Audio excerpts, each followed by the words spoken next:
नरेशराव इकडे या. आणि प्रेसला आमंत्रण लागत नाही, हा माझा घरचा कार्यक्रम नाही. त्यामुळे मी प्रत्येक प्रेस कॉन्फरन्सला म्हणणार नाही प्लीज या बसा, हे माझ्या घरचा कार्यक्रम नाही.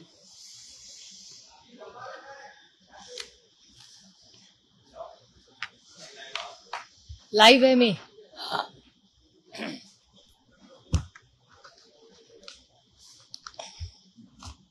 चला रोल.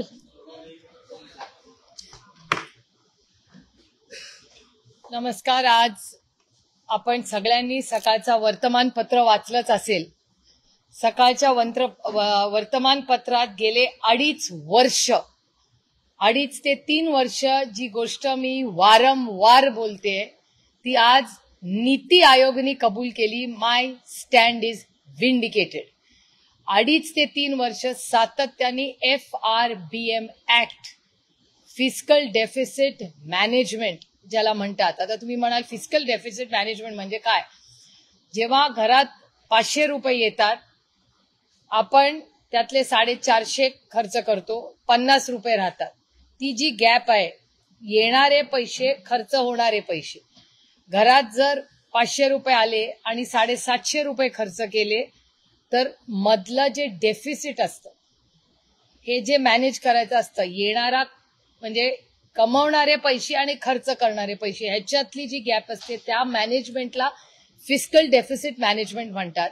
आणि कैलासवासी या देशाचे प्रधानमंत्री अटल बिहारी वाजपेयी साहेबांनी फिस्कल मॅनेजमेंट या नावाचा एक ऍक्ट काढला. म्हणजे देशातही चुकीच्या पद्धतीने निधी खर्च होणार नाही आणि प्रत्येक राज्यांवर काहीतरी अंकुश राहावा खर्च करायला आणि त्याला एक डिसिप्लिन यावी म्हणून अटलजींनी हा कायदा आणला. त्याच्यानंतर 10 वर्ष मनमोहन सिंग साहेबांचं सरकार होतं. त्या सरकारमध्ये सातत्याने त्या फिस्कल FRBM ऍक्टला आणखीन ताकद देण्यात आली आणि तो पूर्णपणे अटलजींच्या काळात, त्यानंतर मनमोहन सिंग साहेबांच्या काळात तो FRBM ऍक्ट हा फार गांभीर्याने सरकारने घेत आला. नंतर माननीय मोदीजींचं सरकार आलं आणि पहिले 5 वर्ष फिस्कल मॅनेजमेंट अतिशय चांगल्या पद्धतीने झालं. त्यांच्या आता त्यात नंतरच्या गेल्या 2-3 वर्षामध्ये सातत्याने मी हा प्रश्न पार्लमेंटमध्येही विचारलेला आहे की FRBM ऍक्ट मध्ये केंद्र सरकार आणि राज्यांमध्ये काय नियंत्रण आहे, याचं नातं काय आहे. कारण का त्या ऍक्ट प्रमाणे एक सर्टन लेवल नंतर कुठल्याही सरकारला पैसे खर्च करता येत नाहीत. लोन्स हवी असतील तर केंद्र सरकारला विचारावी लागतात आणि त्याच्यामुळे कुठल्याही राज्याची आर्थिक परिस्थिती ही काय पद्धतीने पुढे जाते ह्याच्यावर एक चांगला अंकुश, की दिवाळखोरी होऊ नये ह्याच्यासाठी एक अंकुश ठेवण्यासाठी सगळ्या राज्यांची चर्चा करून हा ऍक्ट अटलजींनी केला होता. आता गेले 2.5 ते 3 वर्ष सातत्याने मी या ऍक्ट बद्दल बोलत आले आणि आजचा सरकारचा हा माझा डेटा नाही, हा नीती आयोगचा डेटा आहे जो सगळ्या वर्तमानपत्रात आज आलेला आहे. आणि त्याच्या म्हणण्याप्रमाणे आज राज्याची आर्थिक आणि सामाजिक परिस्थिती ह्याच्यात अतिशय घसरण, आर्थिक आणि सामाजिक परिस्थितीमध्ये घसरण झालेली आहे. हे माझे शब्द नाही आहेत, हे नीती आयोगाचे शब्द आहेत. फिस्कल मॅनेजमेंट ऍक्ट मध्ये आपण 3 नंबरवर होतो, ते 6व्या नंबरवर गेलेलो आहोत. त्याच्यानंतर एक्सपोर्ट्समध्ये आपण गुजरात राज्याच्या मागे आलेलो आहोत. इन्व्हेस्टमेंट्समध्ये अजून तेवढंच एक थोडंसं आहे. आत्ताचा डेटा सांगतोय की इन्व्हेस्टमेंट्स येत आहेत, पण ईज ऑफ डुईंग बिझनेस ज्याच्याबद्दल सातत्याने केंद्र सरकार बोलत असतं, ईज ऑफ डुईंग बिझनेस, ह्याच्यामध्ये महाराष्ट्र आणखीन खाली गेलाय. झारखंड असेल, असे अनेक राज्य असतील, त्या राज्य आपल्या पुढे गेलेली आहे. हे आज वर्तमानपत्रात. आता कोण आपल्या पुढे गेलेलं आहे की ओडिसा असेल, छत्तीसगडच्या तुलनेत मागासलेली राज्य ही आर्थिकदृष्ट्या संपन्न असलेल्या महाराष्ट्राच्या पुढे गेलेली आहे. ओडिसा आणि छत्तीसगड. मला आनंद आहे. कुठलंही राज्य, competition is very good for the market place. Competition ही असलीच पाहिजे या मताची मी आहे. पण कॉम्पिटिशन असताना महाराष्ट्र जो 1 नंबरला प्रत्येक गोष्टीत होता, तो आर्थिक परिस्थितीत खाली का जातोय? बाकीची राज्य जात आहेत याचा आनंद आहे. गुजरात असेल, छत्तीसगड असेल, ओरिसा असेल, सगळ्या राज्यांचं भलं होत असेल तर मला आनंदच आहे. शेवटी भारताचा अविभाज्य भाग म्हणून ही राज्य आहेत, आपलेच माणसं तिथे राहतात. पण त्याचबरोबर ज्या राज्यामध्ये आपण आहोत, आपण व्यवस्थितपणे टॅक्स भरतो. जीएसटी कलेक्शन हे रेकॉर्ड कलेक्शन हे राज्य कॉन्ट्रीब्यूट करतं देशामध्ये. तर जर जीएसटी कलेक्शन मध्ये आपण उत्तम काम करतोय, अनेक वर्ष काँग्रेसच्या राज्यामध्ये एवढ्या मोठ्या इन्व्हेस्टमेंट्स या राज्यात आल्या, एवढ्या मोठ्या कंपन्या इथे उभ्या राहिल्या, अशा परिस्थितीमध्ये आज काय झालेलं आहे या राज्यामध्ये की या राज्याची आर्थिक परिस्थिती अडचणीत आलेली आहे आणि देशामध्ये रँकिंगमध्ये महाराष्ट्र हा राज्य खाली जात आहे. हे अतिशय गंभीर विषय आहे. गेले 3 वर्ष सातत्याने मी जे बोलत आले ते आज नीती आयोगनी त्याच्यावर शिक्कामोर्तब केलेला आहे आणि हे सगळे विषय मी अतिशय गांभीर्याने जे मांडत आले पार्लमेंटला, पुन्हा आता जेव्हा बजेटचं सेशन येईल त्याच्यात मी दिल्लीमध्ये पुन्हा यातले अनेक प्रश्न मला विचारावे लागणार आहेत आणि महाराष्ट्र सरकारला याची फार म्हणजे अभ्यास करून काहीतरी नियोजन केलं नाही तर हे राज्य प्रचंड अडचणीत येण्याची दाट शक्यता आहे. असं जेव्हा मी 3 वर्ष बोलत होते त्याच्यावर शिक्कामोर्तब आज नीती आयोगाने केलेला आहे आणि ती बातमी आज सगळ्या वर्तमानपत्रात आलेली आहे.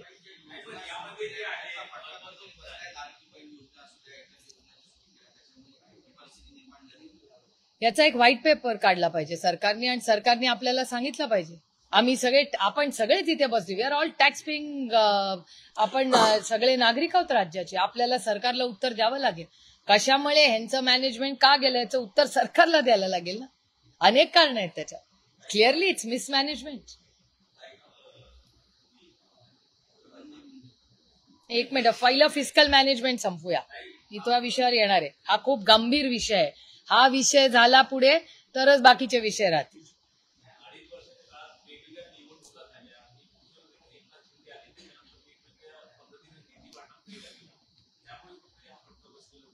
नाही, काही कारण असू शकतं. सरकार तर तेच आहे ना, नेतृत्व कोण करतं याला एकट्याला नाही ना आपण. It's a government. त्या पूर्ण गव्हर्नमेंटची ओनरशिप असते ना ती. पूर्ण सरकारला त्याची जबाबदारी घ्यायला लागेल ना. एक माणूस केंद्रबिंदू आपण करू शकत नाही. नैतिकता हा शब्द म्हणला की सरकारला आवडत नाही, पण नैतिकतेने ह्याची ओनरशिप तिन्ही पक्षांना घ्यावी लागेल ना. कारण का जसं तुम्ही सत्तेमध्ये आल्यावर गुलाल तिन्ही पक्षांनी खेळला, तसं आजच्या नीती आयोगाचं जे आहे ह्याचंही ओनरशिप तिन्ही पक्षांना घ्यावी लागेल ना, जे 5 वर्ष 2.5-3 वर्ष सत्तेमध्ये आहेत एकत्र.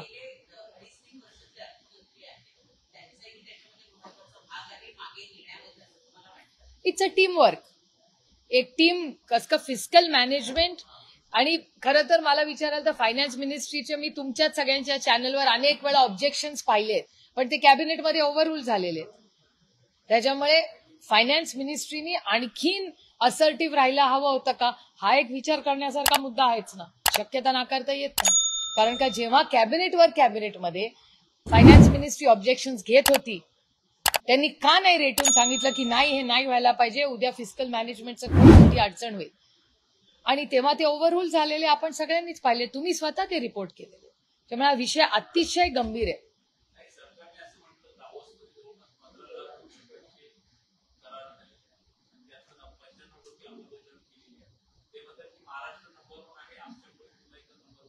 नाही, इन्व्हेस्टमेंट्स येणं आणि ऍक्च्युली त्यातल्या 99% इन्व्हेस्टमेंट या महाराष्ट्राच्याच लोकांच्या होत्या. तुम्ही दावोसचा डेटा काढून बघा, सगळ्यात जास्त performing in bringing foreign investment मध्ये तेलंगणा ऍज अ राज्य, एक राज्य म्हणून Telangana has done extraordinarily well. Data काढून बघा तो. आणि जे त्यांनी करार केले ते महाराष्ट्राच्याच लोकांची केले, ज्याचा मला सार्थ मला आनंद वाटला. सज्जन जिंदालांचा करार झाला, अमित कल्याणींचा करार झाला, पण त्याच्यासाठी दावोसला जायची खरंच गरज होती का, हा एक मोठा प्रश्न आहे. कारण का सज्जन जिंदाल जिथे राहतात ना, त्यांचं मुख्यमंत्र्यांचं घर गाडीने 3 मिनिटं आणि चालत 7 मिनिटावर आहे. अमित कल्याणी खूप वेळा मुंबईला येतात आणि मुख्यमंत्री किंवा ह्याचे मंत्री पण उदय सामंतच आहेत ना मंत्री आता ते पण पुण्याला अनेक कार्यक्रमांसाठी जात असतात. तर अमित कल्याणीला पुण्यालाही शक्य होतं भेटणं आणि मुंबईलाही भेटणं शक्य होतं. त्याला दावोसला जायची गरज होती का नाही, हा एक मोठा वेगळा विषय. पण इन्व्हेस्टमेंट राज्यात येणार असतील तर त्याचं स्वागतच आहे. पण at the same time flip side त्याची अशी आहे की एक्स्टॉर्शन जर एखाद्या राज्यात वाढली, आता तुम्ही बघा, कोरिलेट करा तुमचाच प्रश्न, ह्याच नीती आयोगमध्ये ईज ऑफ डुईंग बिझनेसमध्ये महाराष्ट्र खाली गेलंय रँकिंग. का गेलंय रँकिंग? याचा अर्थ एक्स्टॉर्शन हा एक अविभाज्य भाग झाला ना. क्लिअरन्सेस वेळेवर मिळत नाहीत, एक्स्टॉर्शन होतंय, मग इन्व्हेस्टमेंट्समध्ये ईज ऑफ डुईंग बिझनेसमध्ये महाराष्ट्र खाली गेलं. It's all correlating to each other. It's not rocket science, it's very simple science.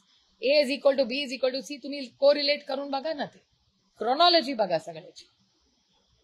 त्याच्यामुळे ह्या ज्या घटना दुर्दैवाने 50 दिवस महाराष्ट्रात होत आहेत, ज्याच्याबद्दल आज लोकांना साधारण काळजी वाटणारच ना. आणि मग राजीनामाही होत नाही आणि नैतिकता तर विषय आवडतच नाही या सरकार.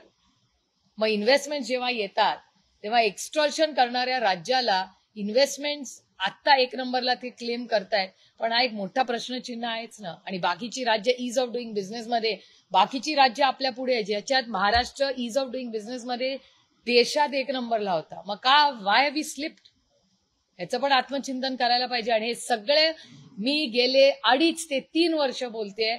आज नीती आयोग वर्बिटम माझी पार्लमेंट मधली भाषणं काढून बघा. It is absolute correlating. Thank God आम्ही सत्तेमध्ये नाही, तर मला वाटलं तर मीच काहीतरी कट अँड पेस्ट केलंय. हे नीती आयोगचा रिपोर्ट आहे आणि मी विरोधी पक्षात आहे. हा झाला इकॉनॉमिकचा विषय सगळा. त्याच्यामुळे माझी एवढीच सरकारला विनंती राहील की नीती आयोगचा रिपोर्ट हा अतिशय गांभीर्याने या सरकारने घ्यावा.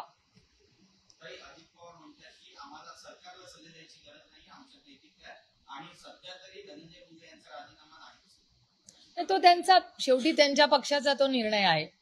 पण मला वेदना होतात एकाच गोष्टीच्या की अंजली दमाने असतील, सुरेश धस असतील, कालच्या मी संदीप क्षीरसागर यांचं कालचं स्टेटमेंट बघितलं. ऑफिस ऑफ प्रॉफिटचा एवढं मोठं ॲलिगेशन आलेलं आहे. ऑफिस ऑफ प्रॉफिटच्या मध्ये जेव्हा सोनियाजींचं झालं होतं तेव्हा सोनिया गांधींनी, त्या मंत्री पण नव्हत्या, त्या फक्त खासदार होत्या, तरी त्यांनी राजीनामा दिला होता नैतिकतेवर. आणि अशी किती उदाहरणं देऊ. आणि ह्याच्यात हा राजकीय विषय नाहीच आहे, हा एक सामाजिक. तुम्ही बघा नीती आयोगचा रिपोर्ट पण म्हणतो की आर्थिक आणि सामाजिक दृष्ट्या महाराष्ट्राचं रँकिंग खाली गेले, आर्थिक आणि सामाजिक. तर ह्या सगळ्याचं रिफ्लेक्शन आहेच ना त्याच्यात. आणि आम्ही काय मागणी करतोय, आम्ही जी मागणी करतोय आणि सगळे पक्ष, त्याच्यात अजित पवारांचा जो एनसीपी अजित पवार आहे तो पण आहेच ना मागणी करण्यात, राजीनाम्यात. कुठला पक्ष जो राजीनामा मागत नाहीये, म्हणजे त्यांच्या स्वतःचा पण पक्ष म्हणतोय राजीनामा द्या. आणि राजीनामा मी नैतिकतेवर मागतोय. आणि लोकशाहीमध्ये त्या संविधानाच्या चौकटीतच आम्ही करतोय ना जे करतोय ते. आणि पुरावे तर सगळेच देत आहेत. रोज तुमच्या चॅनलवर एक नवीन पुरावा देतोय. अजून काय पुरावे पाहिजे? तुम्हाला आठवत असेल अनिल देशमुख साहेब, संजय राऊत साहेब, नवाब भाई आणि भुजबळ साहेब, या सगळ्यांना आयक्यू बातम्यांवर अटक झाली होती. वर्ष जेलमध्ये आयक्यू बातम्यांवर गेले होते. इथे तर डॉक्युमेंट आहेत. आणि सत्तेमधले आमदार पण, म्हणजे आम्ही तरी विरोधकात चला आमचा बायस असेल असं तुम्ही म्हणा, म्हणजे बजरंग अप्पांचा असेल, माझा म्हणा, जितेंद्र आव्हाडांचा म्हणा, रोहित पवार म्हणा, आम्ही सगळे विरोधात. शिवसेना असेल, काँग्रेस, चला आम्ही सगळे विरोधात, आम्हाला एका बाजूला ठेवा. पण सत्तेमधले तिन्ही पक्षाचे लोक म्हणतायत ना. तुमच्या प्रश्नातच माझं उत्तर आहे.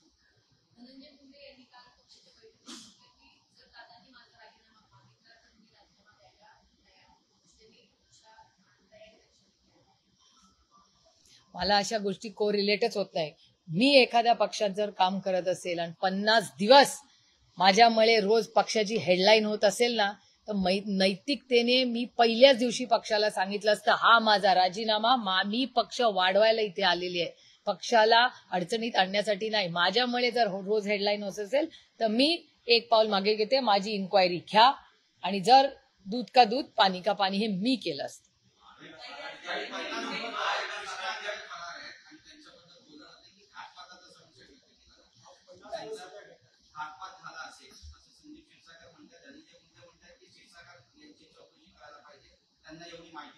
हो, जरूर करावी. आम्हाला काय अडचण नाही. आम्ही तर कुठल्याही इन्क्वायरीला तयार आहोत. फकीर आहे हम लोग, आम्हाला काय प्रॉब्लेम नाही. आणि आम्ही चुकीचं काम करत नाही. रामकृष्ण हरी. जरूर आमची इन्क्वायरी करावी. पण 50 दिवस ह्या काळामध्ये जिथे कॅमेराज आहेत, तंत्रज्ञान आहे, एवढी टेक्नॉलॉजी या जगामध्ये आहे, 50 दिवस झाले एक खुनी मिळत नाही तुम्हाला. आहे कुठे तो? मग फरार असेल तर कुठे झाला? काय AI मध्ये गेला? काय चेष्टा करून राहिली देशमुख कुटुंबाची आणि या राज्याची? 50 दिवस झाले एक फरार माणूस या सरकारला मिळत नाही. काय करते यंत्रणा मग? हा प्रश्न आहेच ना, आणि गंभीर प्रश्न आहे.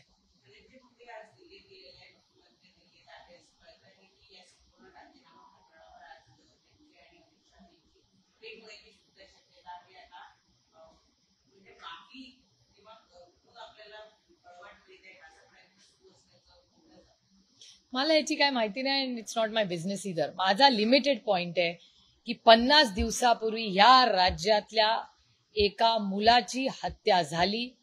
त्याचं कुटुंब आणि संपूर्ण महाराष्ट्र त्या कुटुंबासाठी आणि परभणीच्या घटनेसाठी न्याय मागतोय.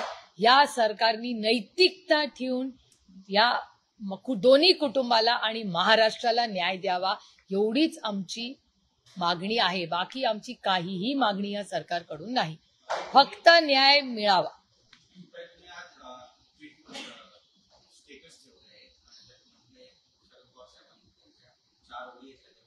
नाही, त्या मला कोणीतरी पाठवलं, पण इज मच मच बेटर. ते उद्यापासून लोकांना भेटायला पण लागतं. उद्यापासून त्यांची भेट होईल सगळ्यांची.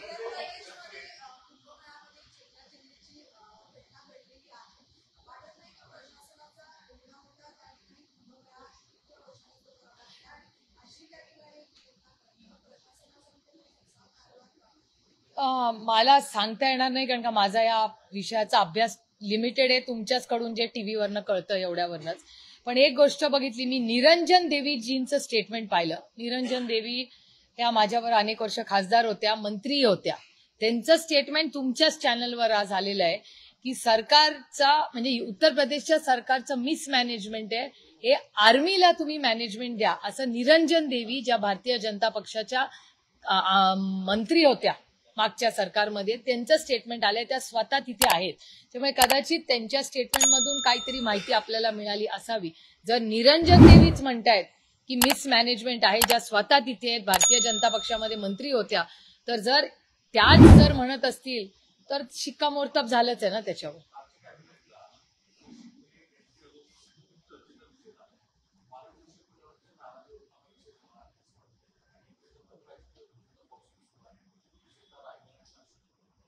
माझी आपल्या सगळ्या मीडियाला हात जोडून विनम्र विनंती आहे, मी सगळे प्रश्नांना उत्तर देईन.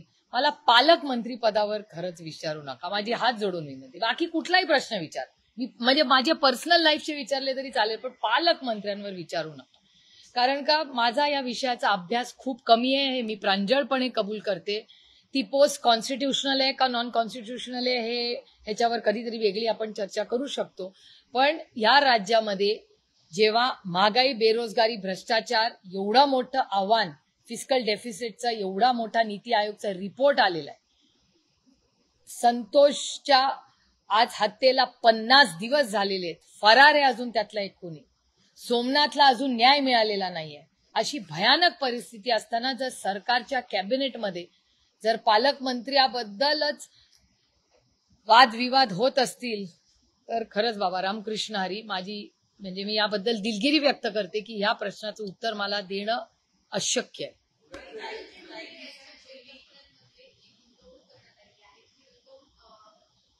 कशामध्ये?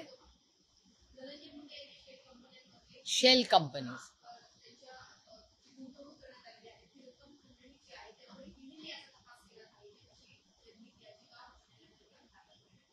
नाही, कसं आहे, आपल्याला जर आठवत असेल तर देशमुख साहेबांवर जेव्हा आरोप झाले तेव्हा IQ बातमींवर झाले.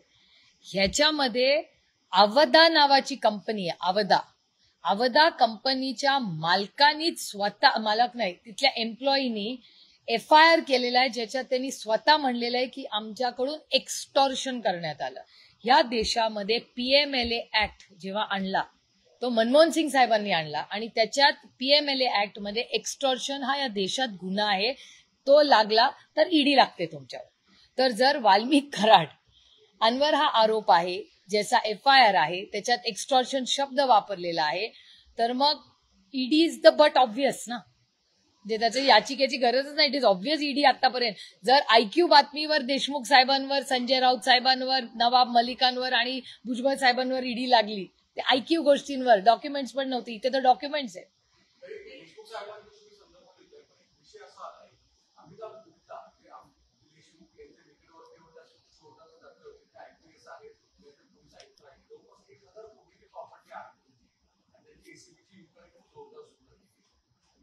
मला असं वाटतं कुठलंही सरकार असेल त्यांनी इन्क्वायरीज जर त्यांना वाटत असेल तर त्या जरूर सरकारने कराव्या. मी कुठल्याही इन्क्वायरीच्या विरोधात नाही. आता आम्हालाच किती वेळा विरोधात बसल्यावर इन्कम टॅक्सची नोटीस येतेच. आम्हाला तर सवय झाली त्याची. म्हणजे विरोधात एखादं भाषण केलं पार्लमेंटमध्ये की त्या दिवशी एक 3 तासात, आणि त्याची क्रोनॉलॉजी मी वाचून दाखवली आहे पार्लमेंटमध्ये. त्याच्यामुळे इन्क्वायरी असेल त्याला मला काय फार, आणि कधी कधी ती सगळ्याच इन्क्वायऱ्या फेअर असतात नाही असतात हे तुम्ही भुजबळ साहेबांच्या केसमध्ये पाहिलेलं आहे, देशमुख साहेबांच्या केसमध्ये पाहिले, राऊत साहेबांच्या केसमध्ये पाहिले. त्यामुळे तिथे 2च ऑप्शन्स असतात, इधर वॉशिंग मशीन किंवा लढत राहा. आज रिपोर्ट होतोय तयार, फायनल मीटिंग आहे. नाही, रिपोर्ट आल्याशिवाय मी कसं बोलणार. एक तर बाळ्या मामा आमच्या वतीने त्या कमिटीत होते. ती एक जेपीसी आहे. जेपीसीचा काल वर्तमानपत्रात, आता आज मीटिंगमध्ये काय झालं हे मला माहिती नाही कारण का मी त्याची कमिटीची मेंबर नाही. पण जेपीसीची जी कमिटी होती त्याच्यात जे मतदान झालं त्याच्यामुळे बरेच वादविवाद झाले. हे आपण सगळे रोज, आपणही सगळे रिपोर्ट करताय. तो रिपोर्ट आज शेवटची मीटिंग आहे असं वर्तमानपत्रात आलेलं आहे. त्यामुळे पुढच्या आता पार्लमेंटमध्ये तो रिपोर्ट टेबल होईल. तो टेबल आल्याशिवाय काही बोलता येणार नाही कारण का we are all under oath. त्याच्यामुळे ऑफिशियली येऊ देतो रिपोर्ट.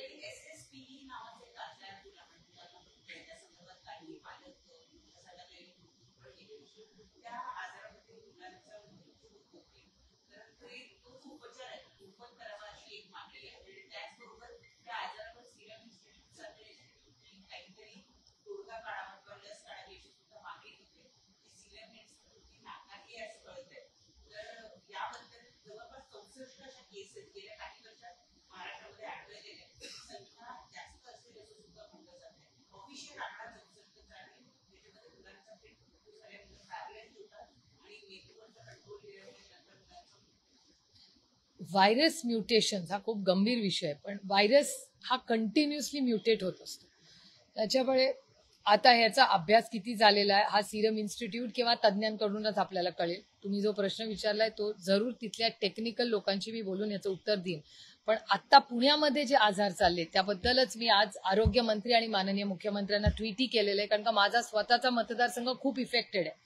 आणि अफेक्टेड एरियामध्ये असताना गेले जवळपास 5 ते 10 वर्षामध्ये पुण्याच्या आजूबाजूचं वॉटर, पाण्याचं जे प्रदूषण होतंय ते प्रचंड वाढतंय. आणि ह्याच्यासाठी आम्ही अनेक उपक्रम केले, केंद्र सरकारकडेही पाठपुरावा केला आणि जन आंदोलन, कधीतरी काहीतरी विषयांमध्ये राजकारण बाजूला ठेवून ह्या देशामध्ये पाणी स्वच्छतेसाठी एक मोठं जन आंदोलन उभं करावं लागणार आहे.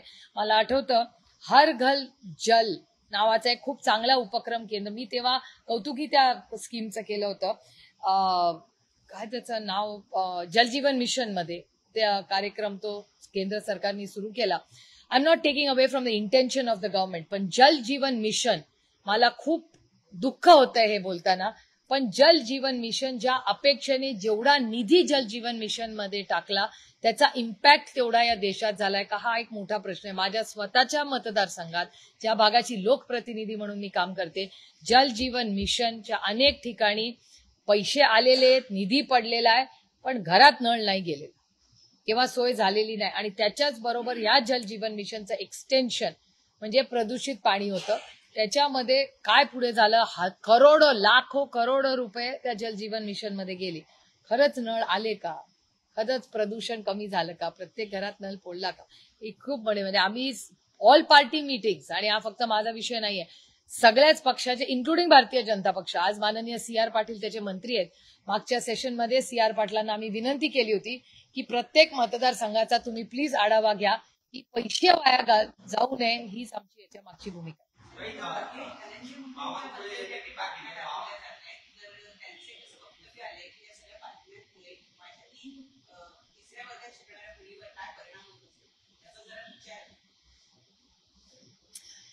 एकतर पब्लिक लाईफमध्ये मीही ते खूप वेळा भोगलेलं आहे, त्याच्यामुळे public life comes at a huge cost. त्याच्यामुळे फॅमिलीला आणि त्याच्या मुलीचाच कशाला, त्यांच्या सगळ्याच मुला, त्यांची बायको, त्यांची इमिजिएट फॅमिली, अर्थातच केंद्रबिंदू तो माणूस असतो, पण त्याचे जे सगळे स्टेक होल्डर्स असतात ते नेहमीच इफेक्ट असतात. आणि अनेक वेळा असं असतं की त्या व्यक्तीची चूक असते, त्या स्टेक होल्डर्सची कधीच चूक नसते. ते त्यांच्या बिचाऱ्यांची काही चूक नसतानाही त्यांना खूप वेळा सफर करावं लागतं. अशी अनेक उदाहरणं आहेत.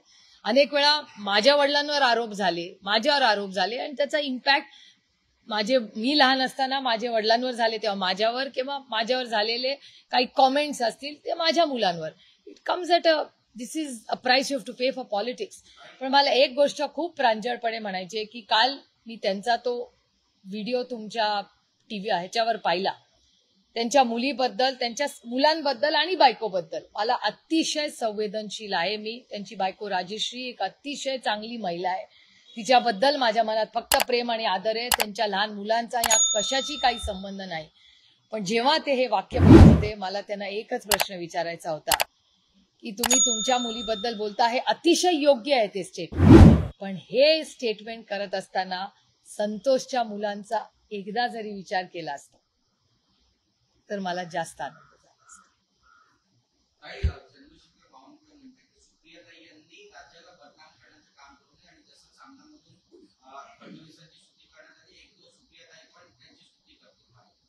मी देवेंद्र फडणवीसांची कशाला, मी अश्विनी वैष्णवची किती वेळा स्तुती करते. मी माझे भाषण काढून बघा, मी त्यांच्या एक्सटर्नल अफेअर्स मिनिस्टरची पण स्तुती केली आहे. अच्छे को अच्छा बोलण्याचे याला लोकशाही म्हणतात. त्याच्यामुळे मी अश्विनी वैष्णवांच्या बद्दल किती वेळा चांगलं बोलते. मला जेव्हा एखादा रेल्वे मंत्री चांगलं काम करतो, एक्सटर्नल अफेअर्स, जेव्हा माझ्या लोकसभा मतदारसंघातलं एखादं मूल अडकलेलं असतं परदेशात, तर जयशंकरजींनी मदत केली तर माझी नैतिक जबाबदारी नाही त्यांचे आभार मानायची. मी फ्लोअर ऑफ द हाऊसवर आभार मानलेत मोदी सरकारचे अनेक डिपार्टमेंट्सचे. त्याला नैतिकता लागते. अच्छे को अच्छा बोलो, पण जे चुकीचं आहे एका सशक्त लोकशाहीमध्ये बोलायला नको.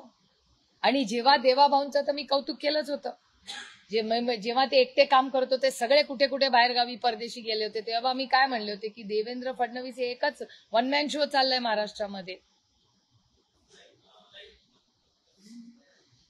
आणि एक एक्सटेन्शन की महाराष्ट्राची बदनामी गेले 50 दिवस कुणामुळे होते याचा थोडा अपने भी दामन में झांक के देखिए.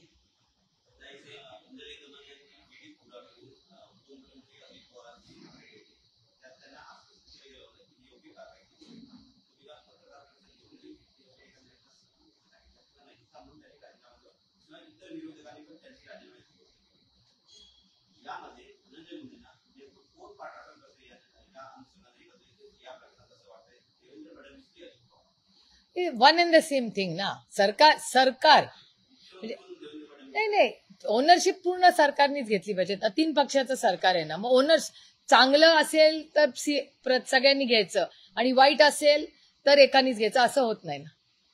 तिघांनीच जबाबदारी घ्यावी लागेल ना. म्हणजे मी त्यांच्या जागेवर असते, माझ्या सरकारचं, माझ्या पक्षाचं, माझ्या कुटुंबाचं जर असं होत असेल तर मी पहिल्या दिवशी राजीनामा देऊन टाकला असता. कारण का तुमचे स्टेक होल्डर्स आहेत, तुम्ही नेते आहात ना. नेता स्वतःसाठी नाही जगत, तो त्याच्या स्टेक होल्डरसाठी जगतो. That is leadership. एक पहिला पुला मराठी का होणे तो दो झालं का मराठी.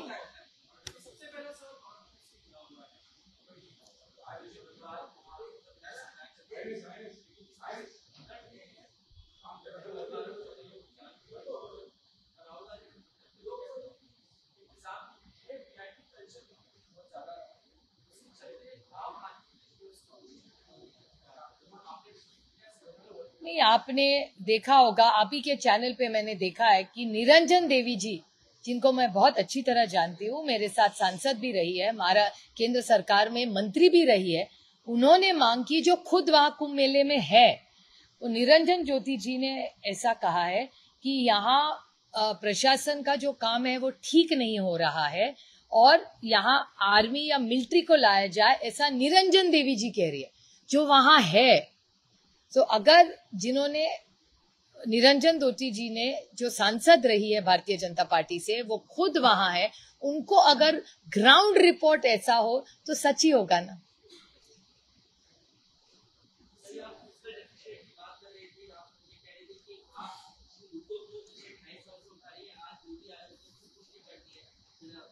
मैं नीति आयोग की तहे दिल से आभारी हूँ कि 2.5-3 साल से जिस बारे में मैं लगातार बोलते आई हूँ कि महाराष्ट्र और केंद्र सरकार जो FRBM एक्ट है, फिस्कल डेफिसिट मैनेजमेंट का जो एक्ट अटल जी की सरकार ने लाया था, और उसके बाद मनमोहन सिंह साहब की जो सरकार थी उन्होंने उसको ज्यादा ताकत दी। और फिस्कल डेफिसिट मतलब क्या, जितना पैसा सरकार में या घर में आता है किसी के और जितना खर्चा होता है उसमें जो गैप होती है। अगर आप 500 रुपया कमाते हो तो 700 तो नहीं खर्चा कर सकते, और 700 करे तो वो 200 रुपया का जो लिया है वो वापस तो करना है ना किसी दिन किसी को, तो वो तो उधार ही रहा ना।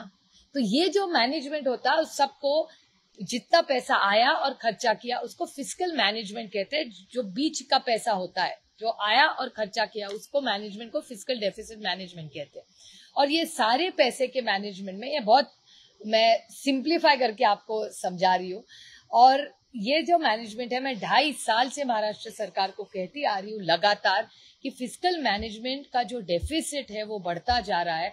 आज महाराष्ट्र की जो आर्थिक व्यवस्था है वो ठीक से नहीं चल रही है, और जो 2.5 साल से मैं लगातार पार्लियामेंट में भी कहती आई और आपसे भी और हर भाषण में मैं बोलती आई, उस पे आज कंफर्म हो गया है। नीति आयोग का जो रिपोर्ट आया है उसमें जो मैंने 2.5-3 साल में कहा है वो पूरा नीति आयोग के रिपोर्ट में आया है।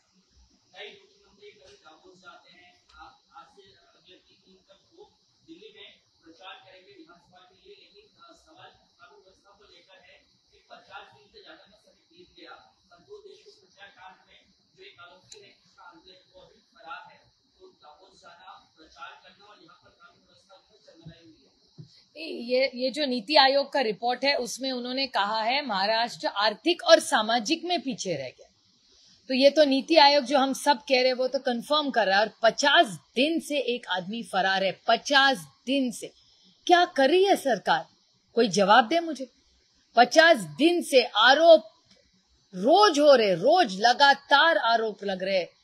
क्यों नहीं ईडी लग रही है, क्यों नहीं सरकार खोल के जवाब दे रही है। आज तो कॉन्फ्लिक्ट ये जो इसका भी आया है, जो अंजलि दमानिया जी ने जो आरोप किया है ऑफिस ऑफ प्रॉफिट का जब आरोप लगाया था तो 1 मिनट भी सोनिया जी नहीं रुकी थी। सोनिया जी ने नैतिकता देख के 1 दिन में उन्होंने रेजिग्नेशन दे दिया और फिर से वो चुन के आ गए। तो ये मुझे इस सरकार में नहीं दिख रहा है। और 50 बहुत सारी ऐसी चीजें हैं।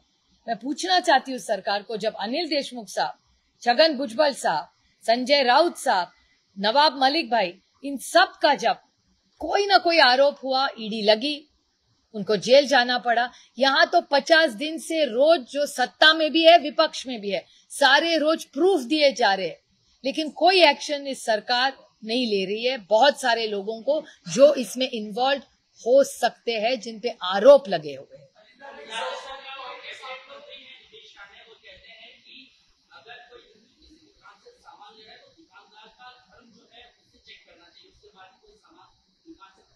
मैंने सुना नहीं है, मुझे पता नहीं।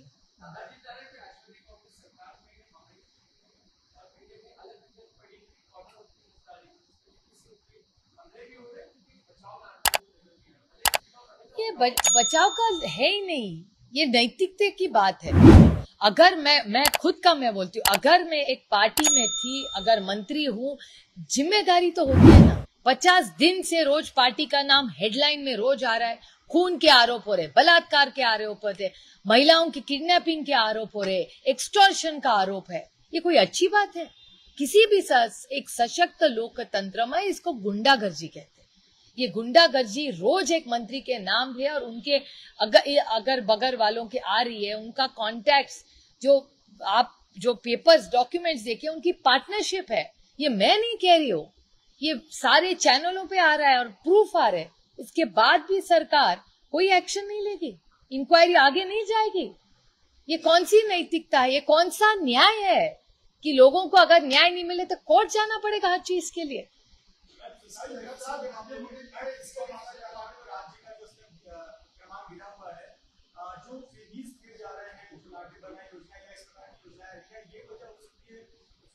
नहीं, इसका जवाब सरकार को देना पड़ेगा। मैं कैसे दूं? सरकार को देना पड़ेगा। सरकार की मैनेजमेंट है ना, 2.5 साल से चला रहे ना, 3 साल से। आप बताइए। और नीति आयोग का रिपोर्ट ही कह रही, जो मैं कह रही थी, चलो आप कह रहे मैं बदनामी कर रही हूँ राज्य की, कह रहे चलो मान लो, मैं तो विपक्ष में हूं, लेकिन 3 साल के बाद 3 साल लगे। सबर का फल मीठा होता है, सत्यमेव जयते, सत्य बाहर आ गया। जो 3 साल से मैं लगातार इस राज्य के बारे में बोल रही थी, वो नीति आयोग ने कहा। और नीति आयोग इस सरकार का नीति आयोग है, मेरी नहीं है कोई वहां। चल, ये अच्छी बात है, नहीं है, बहुत अच्छी बात है, बिल्कुल। नहीं, टैक्सेशन नहीं है। जीएसटी एक यूनिवर्सल टैक्स है, वो टैक्सेशन का इशू है ही नहीं। This is a bad fiscal management. जिस तरह से एक्सटॉर्शन हो रहा है, आप देख रहे हैं 50 दिन से एक्सटॉर्शन का केस चल रहा है, कोई बड़ी एक्शन नहीं हुई है। वो बैठा है आईसीयू में, आप ही के चैनल पे मैंने देखा, पूरा आईसीयू उसके लिए खुला है। उसकी बड़ी जगह का कोई बड़ा वीआईपी आया है परदेश से, और उसकी पूरी प्रोटोकॉल हो रही है वहां। ये शर्म की बात है। महाराष्ट्र में ऐसी गंदी चीजें कभी नहीं हुई, और इस सब का ये कहीं रुकना चाहिए। और मेरी अपेक्षा है, और हर पार्टी, हम पूरी तरह राजनीति को छोड़ के हम सब न्याय मांग रहे, उस बच्ची के लिए, उस बच्चे के लिए, उस फैमिली के लिए, उन देशमुख फैमिली और सोमनाथ की भी फैमिली जो परभणी में रहते। कभी भी जाके 2 मिनट जाके उनके आंसू देखिए, रुक नहीं रहे आज भी 50 दिन के बाद। दोनों हत्या हुई है और दोनों फैमिलीज को न्याय नहीं मिला, और लड़े जा रहे हम सब। आप सब लोग लड़ रहे हैं, मीडिया लड़ रही है, सारी पार्टियां लड़ रही है, लेकिन सरकार कुछ कर नहीं रही है। ये बहुत दुख की बात है।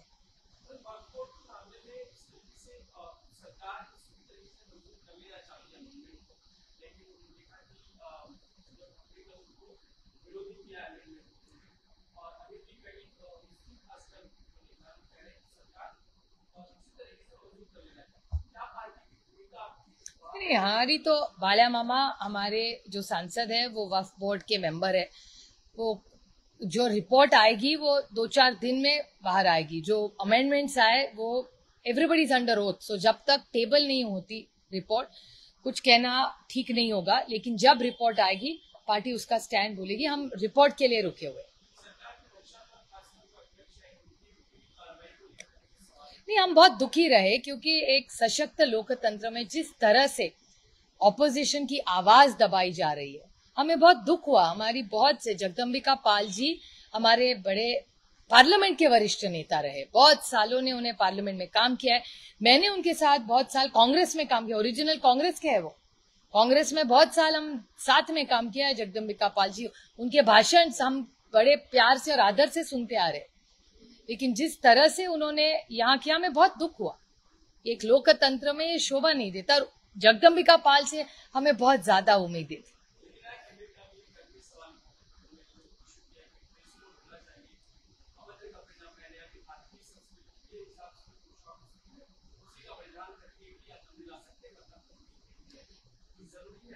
नहीं, मैं आपको बताऊं, महाराष्ट्र के और भारत के लोग संस्कारी ही है। मुझे एक्चुअली आश्चर्य लगा। हम सब मंदिर से बहुत प्यार से, बड़ी विनम्रता से सब जाते हैं, आशीर्वाद लेने जाते हैं। तो मुझे नहीं लगता हमारे संस्कारी भारत में ऐसा कभी होता है। मुझे आश्चर्य लगा, क्योंकि मैं बहुत सारे मंदिरों में बड़ी श्रद्धा से जाती हूँ। मैंने कभी ऐसे देखा नहीं है कभी भी। तो मेरे ये क्यों निकाला है उन्हें, उन्होंने पता नहीं। मैं भी खुद सिद्धिविनायक मंदिर जाती हूँ, बहुत सारे मंदिरों में देश में जाती हूँ, महाराष्ट्र में जाती हूँ, लेकिन मैंने कभी ऐसे बदतमीजी करते किसी को नहीं देखा है। तो ये क्यों निकाला है मुझे पता। गरजा हिंदुस्तान चॅनलला सबस्क्राईब करा आणि ताज्या घडामोडी जाणून घेण्यासाठी बेल आयकॉनवर प्रेस करा।